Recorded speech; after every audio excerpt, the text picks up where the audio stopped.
Di tengah persiapan tim nasional Indonesia yang akan mengarungi round 3 kualifikasi Piala Dunia 2026, beredar isu, kabar, rumor di mana pelatih tim nasional Indonesia Coach Sintayong diminati oleh asal negaranya, tanah kelahirannya, tim nasional Korea Selatan.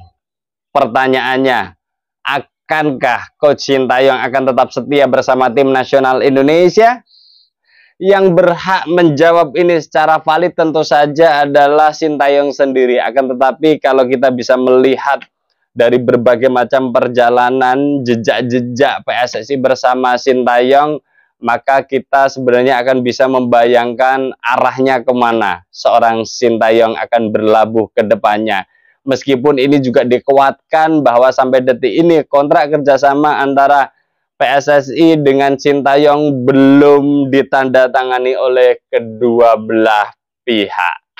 Ya, statement terakhir dari Pak Erick Thohir mengatakan bahwa jika pelatih Sintayong menginginkan melatih tim nasional Korea Selatan, maka saya tidak bisa melarangnya. Itu hak beliaunya.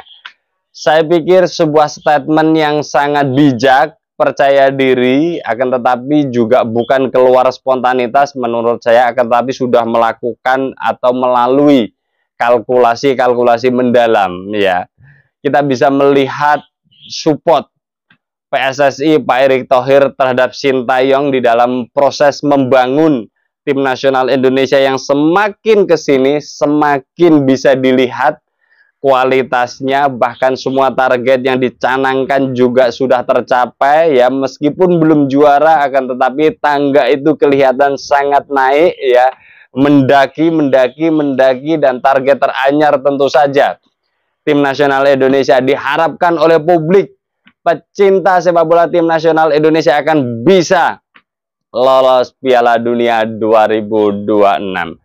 Kita bisa flashback ke belakang untuk bisa melihat bagaimana support dan dukungan PSSI terhadap Sintayong di dalam usahanya, upayanya mencapai target ya.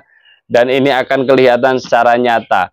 Kita bisa lihat waktu perjalanan Piala Asia U23 bagaimana seorang Nathan Justin Hubner yang sulit ya dilepas oleh para klubnya, akan tetapi dengan perjuangan PSSI, lobby-lobby yang dilakukan, akhirnya seorang Nathan dan Justin Hubner yang oleh Sintayong sangat dibutuhkan di dalam tubuh tim nasional Indonesia waktu itu, dan itu terpenuhi. Terus kemudian juga yang menjadi menarik adalah Nathan kembali ke Belanda, kemudian ditarik lagi ya, dan itu upaya-upaya yang saya pikir cukup luar biasa, dukungannya nyata gitu. Tidak hanya statement akan tetapi dukungan nyata, tindakan nyata itu dilakukan oleh PSSI dan utamanya Pak Erick Thohir.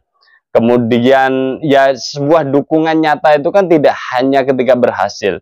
Kita bisa melihat waktu gagalnya seorang Elkan Bagot dan Justin Hubner untuk dipanggil dalam pertandingan playoff Olimpiade Paris juga hal yang sama. Upaya itu sudah dilakukan meskipun akhirnya juga tidak memenuhi ekspektasi dari Sintayong, di mana kedua pemain itu tidak jadi atau tidak bisa membela tim nasional Indonesia di tengah krisis back yang terjadi waktu itu. Akan tetapi dukungan itu nyata. Itu terus kemudian kalau kita bisa melihat perjalanan tim nasional Indonesia senior kualifikasi Piala Dunia round kedua, itu juga dukungannya nyata. Bagaimana dua pertandingan awal tim nasional Indonesia tertatih-tatih juga, akan tetapi melalui dukungan nyata yang dilakukan oleh PSSI untuk mempercepat memanggil pemain-pemain keturunan yang bersedia untuk dinaturalisasi juga terrealisasi. Ya, meskipun tidak semuanya berhasil, Martin Paes hingga saat ini belum bisa membela tim nasional Indonesia, padahal pemain yang satu ini sangat diharapkan Coach Sintayong hari ini dan kedepannya. Akan tetapi di beberapa nama, Jay Itzes, Tom Haye, Ragnar, Kelvin Verdong memenuhi apa yang diinginkan Sintayong, sehingga target yang dicanangkan PSSI terhadap Sintayong bisa terwujud. Itu dukungan yang sudah kita lihat bagaimana Sintayong tidak berdiri sendirian, akan tetapi di sekeliling Sintayong, di tubuh badan tim nasional Indonesia, dan utamanya dinaungi oleh organisasi PSSI, dukungan itu nyata.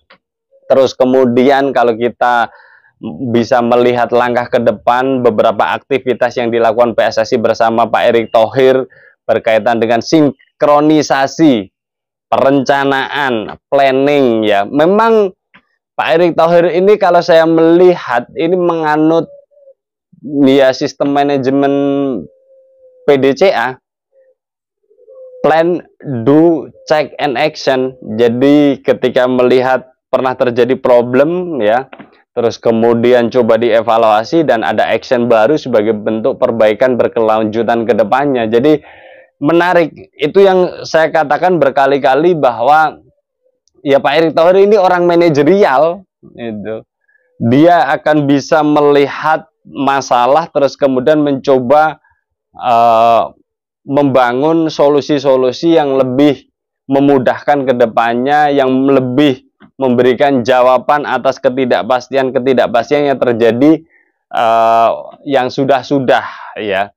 Ya, ini bisa tergambar dari sinkronisasi antara PT Liga bersama Tim Nasional Indonesia, di mana ada beberapa hal yang diperbaiki, seperti PT Liga Indonesia bersama Tim Nasional Indonesia membuat jadwal selama 3 tahun ke depan, dan ini yang tidak terjadi oleh penyelenggara-penyelenggara sebelumnya. Dan ini menarik, dan itu nggak mudah membuat jadwal, ya.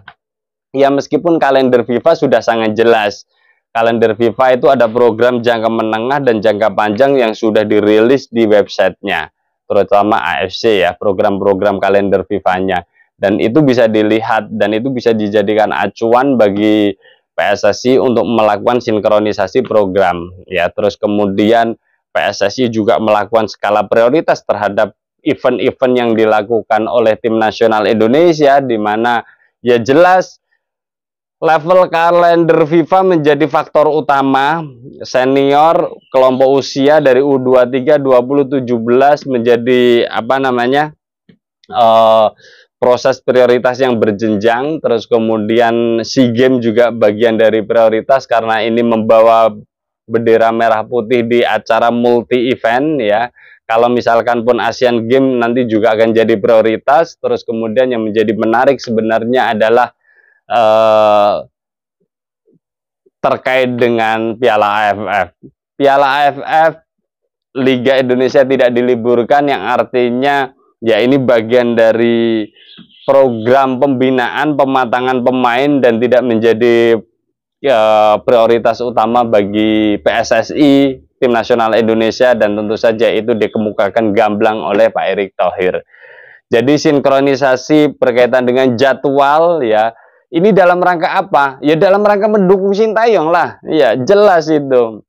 Terus kemudian yang menjadi menarik lagi adalah ada klausul MOU dari Liga Indonesia bersama dengan para pelatih semua yang akan menukangi klub-klub di Liga 1 dan Liga 2, di mana jika ada pemain dari klub tersebut yang dipanggil oleh Tim Nasional Indonesia, maka hukumnya wajib untuk melepasnya. Dan ini menarik, maka saya katakan tadi, jadi sebenarnya PSSI menerapkan plan, do, check, and action. Setelah do-nya kemarin kepontal-pontal, artinya memang terjadi ya perbedaan pandangan, perbedaan kepentingan antara Tim Nasional Indonesia dan operasional Liga 1 yang kemudian menjadi rumor yang kurang baik di hadapan publik.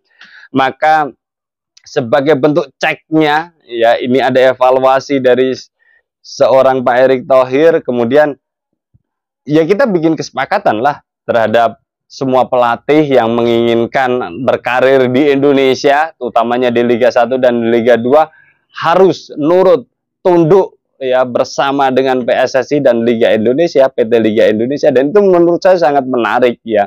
Dan itu cermin dukungan PSSI nyata terhadap Sintayong, ya. Terus kemudian secara di luar dari sinkronisasi itu, bisa jadi di tengah target yang semakin berat, lolos Piala Dunia 2026 bukan target mudah. Bukan target mudah ya. Pasti, dan Sintayong sudah mengatakan sendiri ya, akan menambah pemain untuk mengarungi round ketiga. Ya. Terus ini kan PR-nya menarik. Siapa yang akan dipanggil atau yang akan dinaturalisasi? Ini kan sebenarnya PSSI pusing juga itu memberikan rekomendasi misalkan, atau sebaliknya lah ya, Sintayong yang mencari pemain-pemain itu yang sesuai kebutuhannya, terus kemudian PSSI mencoba merealisasikan. Taruhlah ada 15 nama yang disodorkan Sintayong, saya butuh ini. Terus kemudian PSSI melakukan lobby-lobby komunikasi terhadap pemain yang bersangkutan, dan itu belum tentu deal ya. Taruhlah dari 15, tahu-tahu dealnya cuma 4 sampai 5, siapa yang tahu?